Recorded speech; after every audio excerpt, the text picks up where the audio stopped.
오늘 본문은 예수님께서 공생애를 시작하시면서 먼저 성령의 이끌림을 받아 광야에서 마귀에게 시험 받으시는 내용입니다. 이 말씀에 나오는 여러 장면들은 하나하나 다 의미와 해석이 따르게 됩니다.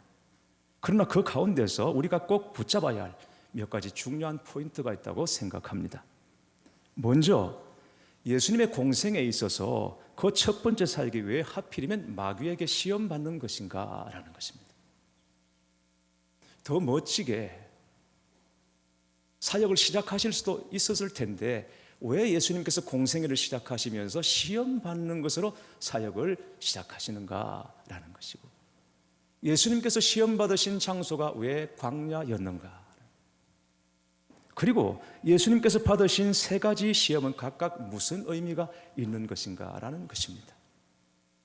사실은 예수님께서 마귀에게 시험을 받으셨다는 것은 합당하지 않은 일입니다. 하나님이신 예수님께서 시험 받으셨다는 것은 하나님으로서 어울리지 않는 일입니다. 그것도 억지로 시험의 현장으로 끌려가신 것이 아니라 성령님의 이끄심을 받아서 시험 받으셨다는 것입니다. 성부, 성자, 성령 하나님은 한 분이시니까 성령의 이끌림을 받았다는 것은 주님 스스로 시험의 현장으로 들어가신 것과 마찬가지인 것이죠. 그러면 왜 예수님께서 시험을 자원하신 것일까? 왜 스스로 시험의 현장에 예수님께서 들어가셨는가 말입니다. 여러분도 시험 받을 때가 있죠. 사람이 왜 시험을 받습니까? 여러분도 시험이 없지 않을 것입니다. 왜 사람이 시험 받는 것일까요? 야고보서 1장 14절에 오직 각 사람이 시험을 받는 것은 자기 욕심에 끌려 미혹됨이니라고 했습니다. 시험을 왜 받느냐? 욕심 때문에 시험 받는다는 것입니다. 아니, 시험 받는 것과 욕심이 무슨 상관이 있단 말인가? 이해가 잘 안 되실지 모르겠습니다만 그러나 성경의 진단은 정확합니다. 우리가 시험 받고 시험에 빠지는 이유는 욕심에 끌려 미혹되었기 때문이라고 말씀하고 있습니다. 욕심이라는 게 뭡니까? 내가 원하는 것을 이루고자 하는 강한 열망입니다. 그게 욕심입니다. 그래서 욕심은 때로 열정이라는 가면을 쓰기도 합니다. 그러나 욕심의 본질은 자기 만족인 것입니다.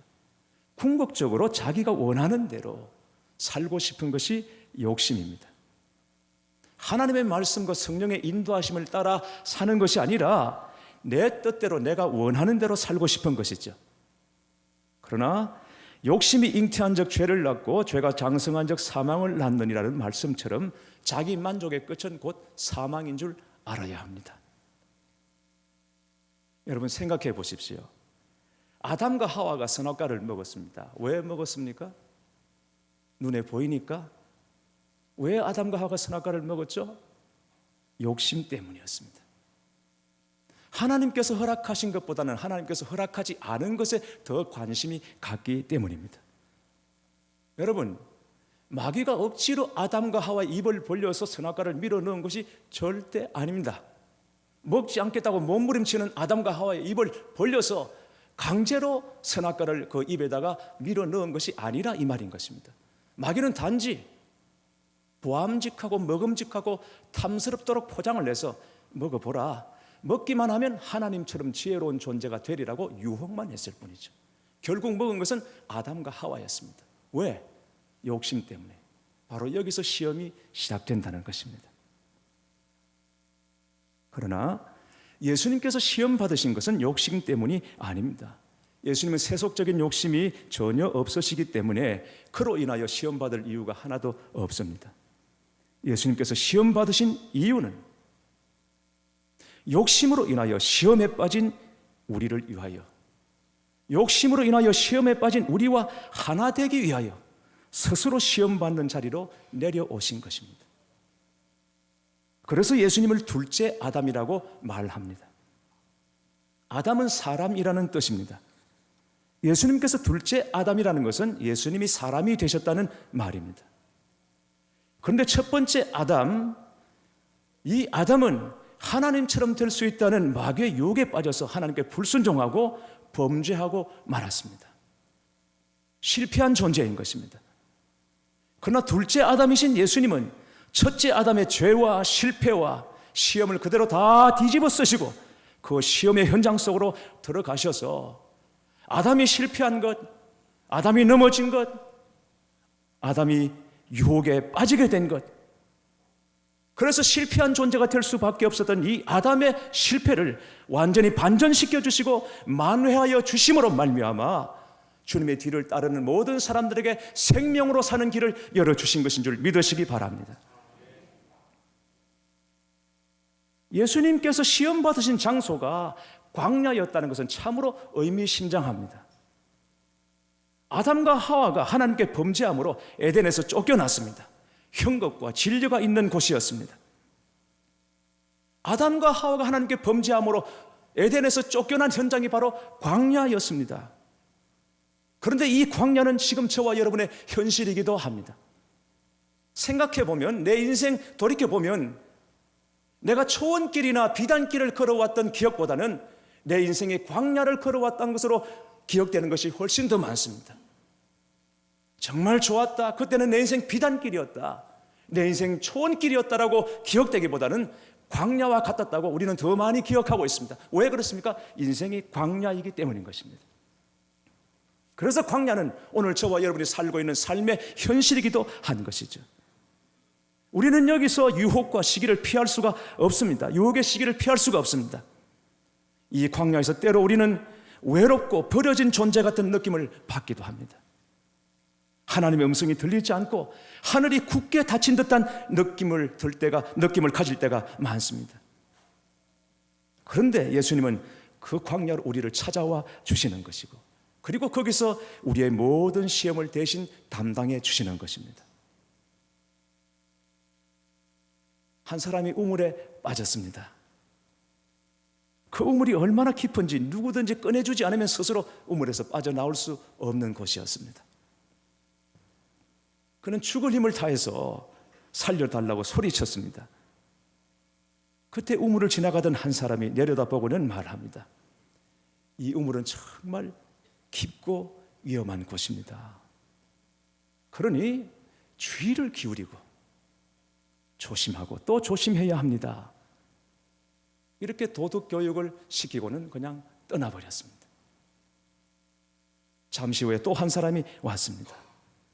살려달라고 소리치는 사람을 측은지심으로 이 사람이 바라보다가 하는 말이, 인생사 다 엇보인 줄 알고 자비를 구하십시오 라고 말하고는 그 자리를 또 떠나버렸습니다. 이제는 정말 소리칠 힘도 없이 마지막 힘을 다해 허우적거리고 있는 그때에 한 사람이 오더니 이것저것 살필 것도 없이 그냥 우물에 뛰어들었습니다. 여기가 얼마나 위험한 곳인 줄 아십니까? 당신의 실수가 무엇인지 아십니까? 이런 것 일절 묻지도 따지지도 않고 그냥 우물에 뛰어들어서 죽어가는 사람을 건져냈습니다. 여러분, 앞뒤 계산 없이 우물에 뛰어내려서 이 사람을 건져낸 이 세 번째 사람은 누구를 비유하는지 여러분이 짐작하실 것입니다. 그렇습니다. 광야 시험의 현장으로 뛰어드신 우리 주님을 말하는 것입니다. 그래서 주님의 사랑을 값 없는 사랑, 계산할 수 없는 사랑이라고 말하는 것입니다. 왜 값 없는 사랑입니까? 가치가 없어서 값 없는 사랑이 아니라 이 세상 무엇으로도 값을 매길 수 없기 때문에 값 없는 사랑이라고 말하는 것입니다. 이 세상 무엇으로도 견줄 수 없고 계산할 수 없기 때문에 주님의 사랑을 계산할 수 없는 사랑이라고 말하는 것입니다. 우리가 그 주의 사랑을 입은 자들이고 광야 같은 우리의 현실의 시험 현장으로 주님께서 뛰어들여서 우리를 건져내 주셔서 오늘 우리가 이 자리에 있는 줄 믿으시기를 바랍니다. 이제 예수님을 향한 마귀의 시험이 시작됩니다. 첫 번째 시험입니다. 40일을 금식하고 줄이신 예수님께 마귀가 제안을 합니다. 네가 만일 하나님의 아들이거든 이 돌들에게 명하여 떡이 되게 하라. 여러분, 시험 받으신 예수님은 하나님의 아들이라는 특별한 신분으로 시험을 받으신 것이 아니라 아담으로 시험을 받으신 것입니다. 그러니까 아담이신 예수님께서 40일을 금식했다는 것은 죽기 일보 직전이나 마찬가지죠. 배가 너무 고파서 죽기 일보 직전이나 마찬가지죠. 금식 기도를 해보신 분들은 3일 금식 기도 너무너무 힘들다는 것을 알 것입니다. 아니 3일 아니라 단 하루도 금식하는 일이 얼마나 어려운 일인지 아실 것입니다. 평소에는 밥을 잘 챙겨 먹지 않다가도 금식한다 그러면 그때부터 왜 그렇게 배가 고픈지 모릅니다. 너무너무 배가 고픈 거죠. 그리고는 신경이 그냥 날카로워지고 예민해지고 막 짜증이 나고 화가 나기도 합니다. 금식하면 전과 다른 사람처럼 그렇게 바뀌게 됩니다. 예수님께서 40일 금식하셨다는 것은 여러분 우리가 상상할 수 없는 그런 고통이었어요. 지금도 가끔 40일 물만 먹고 금식하는 분들이 있다고 하지만 때로 듣기로는 40일 금식하다가 금식 중에 하나님의 부르심을 받는 사람들도 있다고 하니까 이 40일 금식이 얼마나 힘든지 모릅니다. 돌을 떡으로 만드는 일, 이게 무슨 문제일까요? 주님이 그거 못하십니까? 말씀으로 세상을 만드신 분이신데 명하여 돌이 떡 되는 거 주님 못하십니까? 얼마든지 하실 수 있습니다. 그럼에도 주님은 말씀으로 사단의 유혹을 물리치셨습니다. 왜 그렇게 하셨습니까? 우리의 모든 필요를 공급해 주시는 아버지 하나님의 선하심과 신실하심을 저버리는 것이고 오직 육신의 욕구와 생존의 욕구만을 따라 살라고 부추기는 것이기 때문에 그랬던 것입니다. 내 앞에 보이는 돌을 떡으로 바꾸라는 유혹은 하나님의 자녀라는 이 정체성을 잃어버리게 되고 세상적으로 그냥 육신의 욕구에 따라서 생존의 욕구에 따라서 살아보라고 말하는 것과 똑같은 것입니다. 우리가 하루하루 사는 것은 정말 중요하고 처절한 싸움과 같습니다. 너무너무 치열하게 살아가는 것입니다. 그러나 여러분 그렇다 하더라도 생존의 욕망 때문에 떡을 얻기 위하여서 돌들을 떡으로 만들려고 하는 여러분의 헛수고를 그치시기를 바랍니다. 우리가 세상에서 살아남기 위해서는 부지런히 돌을 떡으로 바꾸어야만 간신히 목숨을 부지할 수 있다는 이 사단의 속임수, 사단의 거짓말에 여러분 속지 않게 되기를 바랍니다. 내 주위에 돌아보면 돌처럼 보이는 사람들, 이 사람들이 떡이 되었으면 얼마나 좋을까? 내 자식이 좀 돌이 아니라 떡이었으면 얼마나 좋을까? 내 남편이 돌이 아니라 떡이었으면 얼마나 좋을까? 우리 교인들이 돌이 아니라 떡과 같은 존재였으면 얼마나 좋을까? 우리 목사가 진짜 떡 중에 떡이었으면 얼마나 좋을까? 이런 욕심들을 우리 가운데 늘 있지만은 그건 정말 이제 욕심인 줄 알아야 하는 것입니다. 늘 우리 주변에 있는 이 환경들, 이 돌과 같은 환경들을 내 스스로 떡으로 바꾸어 보려고 하는 모든 노력들을 여러분 내어놓으셔야 합니다. 하나님께서 우리를 입히시고 먹이시고 우리를 재우시는 줄 믿고 오직 하나님만 바라보시기를 바랍니다. 우리가 이 세상에 태어나서 한평생 살아갈 수 있는 것은 하나님의 입으로부터 나와 내 심장에 박혀서 오늘도 나를 움직이도록 만드는 이 불같은 말씀인 것을 여러분 잊으시면 안 됩니다. 이 말씀 속에 우리가 영원히 살 참 생명이 있음을 믿으시기를 축복합니다. 순교자 주기철 목사님이 옥중에서 사모님에게 보낸 편지 일부를 여러분에게 소개합니다. 옥중에서 보낸 옥중 서신입니다. 모든 염려를 주께 맡기면 주께서 권고해 주신다고 했는데 맡기지 않고 마음에 가지고 있는 것이 불순종이 아니겠습니까? 육신의 생각은 근심을 이루고 근심이 맺혀 병이 되는 것이요, 영적인 생각은 자족한 마음이 생기게 되고 자족한 줄로 아는 것은 일대 거부가 되는 것이 옳시다. 걱정은 큰 병 중의 병이요 죄 중에 큰 죄가 되는 것이요 자족은 부자보다 낫고 만족한 생활자 외다. 당신은 나를 위하여서는 조금도 염려치 말아 주소서. 한 덩어리 주먹밥, 한 잔의 소금 국물이 그 맛이야말로 신선한 요리요 천산의 떡 맛이 외다.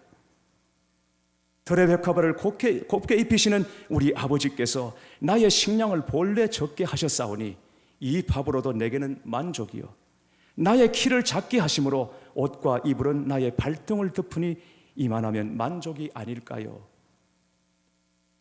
이런 옥중서신을 사모님께 보냈습니다. 세상 욕심, 스스로 얻으려고 하는 욕심을 내려놓은 모습, 여러분 너무나 아름답지 않습니까? 한 덩어리 주먹밥과 한 잔의 소금 국물을 넣고 진수성찬보다 더 맛있게 먹을 수 있었던 그 마음의 자유가 너무 부러운 것이 아닙니까? 걱정은 병 중에 큰 병이고 죄 중에 큰 죄라는 말씀. 키가 작은 것도 원망하지 않고 감사하는 모든 것에 자유를 누렸던 주기철 목사님, 너무너무 부러운 것입니다.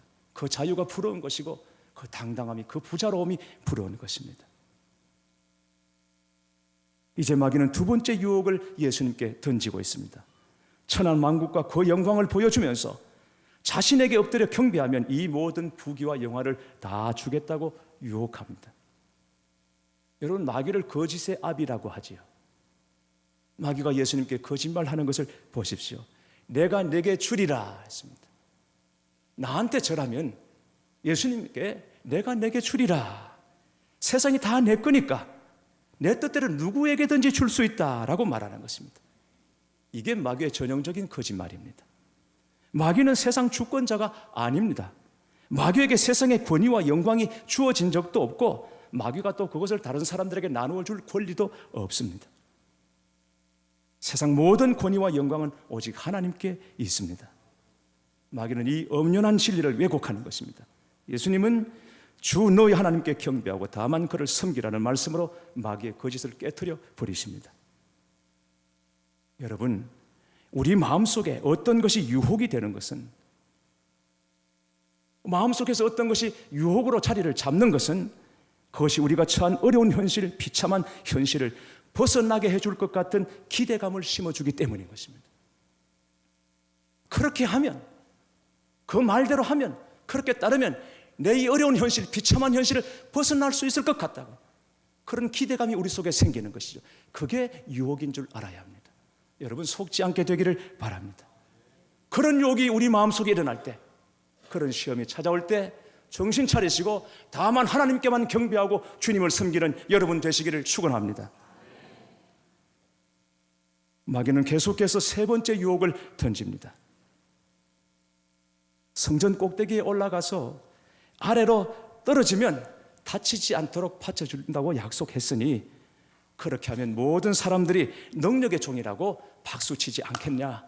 그러니까 이 성전 꼭대기에서 뛰어내려 보라고 유혹하는 것입니다. 여러분, 마귀는 거짓말을 하되 전혀 없는 것 가지고 거짓말하지는 않습니다. 비슷하게 속여서 거짓말합니다.